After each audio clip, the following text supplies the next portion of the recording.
penasaran jadi pengetahuan. Dulu, sebelum manusia mengenal psikologi, neuroscience, dan ilmu tentang perilaku, kesurupan dianggap sepenuhnya sebagai fenomena gaib.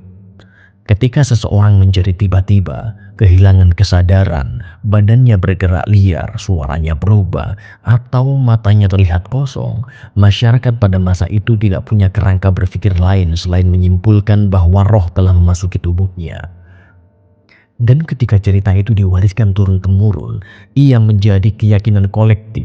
Tidak ada yang salah dengan itu, karena pada masa itu manusia memang belum memiliki alat untuk memahami apa yang sebenarnya terjadi dalam sistem syaraf, bagaimana stres mempengaruhi tubuh, atau bagaimana budaya mempengaruhi perilaku manusia. Fenomena yang sulit dijelaskan selalu disandarkan pada dunia yang tak terlihat. Sama seperti pada zaman dulu, ketika manusia mengira petir adalah murka dewa, murka Tuhan, atau murka malaikat, atau penyakit adalah kutukan, penjelasan supranatural muncul karena belum ada penjelasan ilmiah yang mampu menjelaskannya. Tetapi, perkembangan ilmu terutama dalam 100 tahun terakhir membuka cara pandang baru ketika manusia memahami bagaimana otak bekerja, bagaimana emosi mengendalikan tubuh, bagaimana stres dapat menciptakan reaksi ekstrim, dan bagaimana keyakinan budaya dapat membentuk pola perilaku. Barulah kita melihat bahwa fenomena kesurupan tidaklah tunggal, ia kompleks, ia punya banyak bentuk, banyak penyebab, dan banyak mekanisme psikologis yang saling berkaitan. Untuk memahami kesurupan secara menyeluruh, kita harus memulai dari dasar. Bagaimana otak manusia merespon tekanan?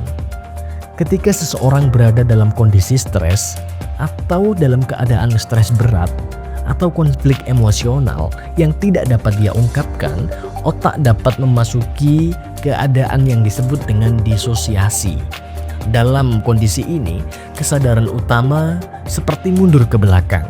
Sedangkan kontrol tubuh diambil alih oleh proses otomatis yang dipicu oleh emosi. Sistem limbik bagian otak yang mengatur rasa takut, marah, dan impuls menjadi dominan. Sementara prefrontal cortex, bagian yang mengatur logika, perencanaan, dan kontrol diri menjadi menurun aktivitasnya. Hasilnya adalah perilaku yang tidak terkontrol, suara yang berubah, ingatan yang hilang, atau gerakan tubuh yang tidak konsisten. Ini adalah kondisi neuropsikologis yang sebenarnya bisa diukur. Dari luar, fenomena ini tampak terlihat seperti seseorang yang dikuasai oleh entitas di luar tubuhnya. Tetapi dari dalam, yang terjadi adalah otak sedang mengalihkan pengemudi utama dan diganti oleh mode emosi otomatis. Fenomena ini menjadi semakin kuat ketika berada dalam lingkungan sosial tertentu. Kesurupan massal adalah contoh paling jelas tentang bagaimana manusia saling mempengaruhi secara emosional. Di sekolah, di pabrik, atau di asrama, biasanya ada satu orang yang pertama kali mengalami stres ekstrim. Ketika ia kehilangan kontrol dan masuk dalam mode disosiasi trans, orang-orang di sekitarnya yang sudah mengalami tekanan serupa biasanya bisa ikut terbawa. Ini disebut dengan emotional contagion, penularan emosi. Bukan roh yang melompat dari satu tubuh ke tubuh yang lain, tetapi respon psikologis yang saling menular karena kondisi mental kelompok tersebut sudah rapuh dan siap terbakar dengan sedikit pemicu. Budaya memainkan peran besar di sini. Di masyarakat yang percaya tentang kesurupan, pola respon tubuh ketika stres lebih cepat memilih jalur kesurupan. Sama seperti seseorang dari budaya tertentu mengekspresikan marah dengan berteriak, sedangkan budaya lain ia mengekspresikan emosi dengan menangis, atau di budaya yang lain lagi ia diam ketika sedang emosi. Pola respon emosional dibentuk oleh lingkungan. Itulah sebabnya mengapa kesurupan massal hampir tidak ditemukan di negara-negara yang tidak memiliki konsep budaya tentang kerasukan roh. Fenomena ini tidak muncul karena memang tidak ada template budaya yang bisa dipakai otak ketika kehilangan kendali. Fenomena kesurupan tidak hanya terjadi dalam konteks stres atau lingkungan kerja. Dalam kesenian, terutama kesenian tradisional, kita dapat menemukan bentuk lain dari perubahan kesadaran. Contohnya di pertunjukan reog, jaran kepang, kuda lumping, bantengan, debus, atau ritual tarian trance yang lain. Para pemain sering terlihat seolah-olah kehilangan kesadaran dan bertingkah seperti seseorang yang dikuasai kekuatan lain. Mereka memakan kaca, memukul diri sendiri, menginjak bara api, atau melakukan gerakan yang tampaknya tidak mungkin dilakukan oleh orang biasa. Banyak penonton menganggap bahwa mereka benar-benar kerasukan roh. Padahal sebagian besar dari fenomena ini dapat dijelaskan secara ilmiah dengan detail.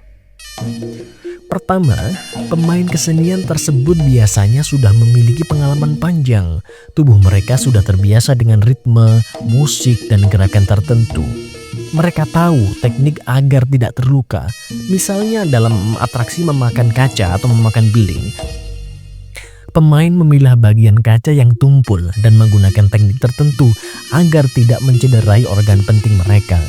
Dalam atraksi kebal, benda yang digunakan sudah dimodifikasi sedemikian rupa atau hanya mengenai badan tubuh yang aman. Bahkan dalam atraksi debus, banyak teknik tradisional yang diajarkan dari guru ke murid untuk mengurangi rasa sakit atau mengalihkan fokus tubuh. Yang kedua, musik dan suasana ritual dapat membawa tubuh ke kondisi trance. Dalam kondisi ini, kadar adrenalin meningkat, endorfin dilepaskan, dan daya tahan tubuh terhadap rasa sakit jadi meningkat. Fenomena ini dapat diuji secara fisiologis. Tidak ada yang supranatural di sini. Yang ada hanyalah tubuh manusia yang berada dalam mode fokus ekstrim dan terlatih. Fenomena kesurupan yang terjadi karena konflik emosional justru lebih menarik dari sisi psikologi. Ketika seseorang berada dalam tekanan yang berat, yang tidak dapat ia ungkapkan, misalnya karena konflik rumah tangga, beban keluarga, rasa marah yang ditekan, atau pengalaman traumatis, tubuh biasanya mengekspresikan semua itu dalam bentuk yang terlihat seperti kesurupan. Tanpa ruang aman untuk menyalurkan emosi, otak mencari jalur alternatif. Dan dalam budaya yang mengenal konsep kerasukan, jalur itu muncul sebagai perilaku seolah-olah ia dikuasai entitas lain. Ini membuat orang di sekitarnya lebih mudah menerima ekspresi tersebut. Bahkan dalam banyak kasus, kesurupan menjadi cara tubuh untuk meminta perhatian atau bantuan. Fenomena yang paling sering menimbulkan perdebatan adalah ketika seseorang yang kesurupan mendadak bisa berbahasa asing.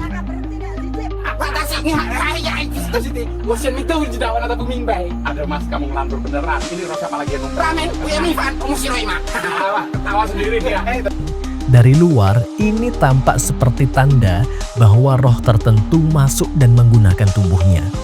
Namun, dari sudut pandang neuroscience, fenomena ini dapat dijelaskan dengan mekanisme memori. Otak manusia menyimpan potongan-potongan suara, pola, dan kata dari bahasa asing, meskipun kita tidak dapat menggunakannya secara sadar.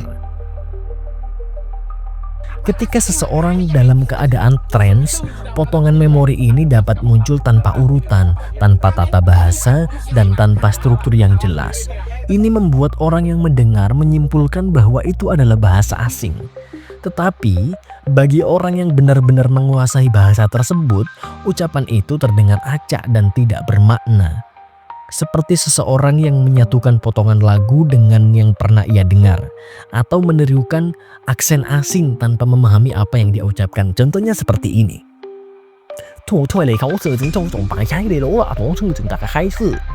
Bagi orang yang tidak paham akan menganggap saya menggunakan bahasa Cina, padahal saya hanyalah mengucapkan apa yang pernah saya dengar dan saya ngawur mengucapkannya. Lalu, bagaimana dengan fenomena ekstrim yang sering diceritakan, seperti terbang, menghilang, atau kekuatan fisik berlebihan? Cerita-cerita semacam ini dapat ditemukan di banyak budaya, namun tidak satu pun yang pernah didokumentasikan secara ilmiah, apalagi diverifikasi dalam metode objektif. Sains tidak menolak testimoni manusia. tetapi sains membutuhkan bukti yang bisa diuji berulang kali.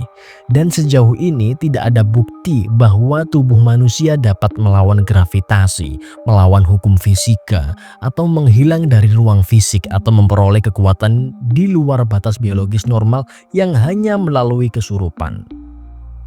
Yang ada adalah persepsi orang-orang yang menyaksikan dari jarak tertentu, kondisi gelap, atau efek psikologis dari ketakutan dan keyakinan. Pada sisi penanganan, psikologi modern memberikan pendekatan yang sangat sistematis. Langkah pertama adalah psikoedukasi. Orang yang mengalami kesurupan, keluarganya, dan lingkungannya perlu memahami apa yang sebenarnya terjadi. Edukasi ini membantu mereka melihat bahwa kesurupan bukan disebabkan oleh roh, tetapi oleh respon tubuh terhadap stres dan sugesti. Pemahaman ini sangat efektif dalam mencegah kejadian berulang karena mengurangi kecemasan dan kekuatan. Langkah berikutnya adalah grounding technique. Teknik ini membantu seseorang yang sedang berada dalam kondisi disosiasi untuk kembali ke kesadaran penuh. Caranya sangat beragam, fokus pada pernapasan, merasakan sensasi benda di tangan, menggerakkan anggota tubuh, atau menyebutkan nama diri sendiri dan lokasi tempat ia berada. Teknik sederhana ini dapat mengaktifkan kembali area otak yang mengatur kontrol diri dan menghentikan episode trance. Jika fenomena kesurupan berakar pada trauma masa kecil, beban keluarga, atau tekanan emosional kronis, terapi lanjut seperti terapi kognitif, terapi trauma, atau dukungan psikologis jangka panjang dapat membantu mengurangi atau dapat membantu mengurai akar masalah. Fenomena kesurupan yang berulang biasanya bukan soal roh, tetapi soal kehidupan yang tidak sehat, tekanan yang menumpuk, atau cara emosional yang tidak pernah terselesaikan. Dan pada akhirnya, ketika kita menyatukan seluruh perspektif yang telah kita bahas, kita melihat bahwa kesurupan bukanlah fenomena sederhana. Ia bukan sekedar cerita tentang roh yang memasuki tubuh manusia. Ia adalah gabungan dari faktor psikologis, syaraf, budaya, sosial, emosional, dan lingkungan yang saling mempengaruhi. Banyak hal yang tampak supernatural sebenarnya memiliki mekanisme ilmiah yang jelas. Ini bukan untuk merendahkan kepercayaan siapapun. Keyakinan budaya adalah bagian dari identitas manusia.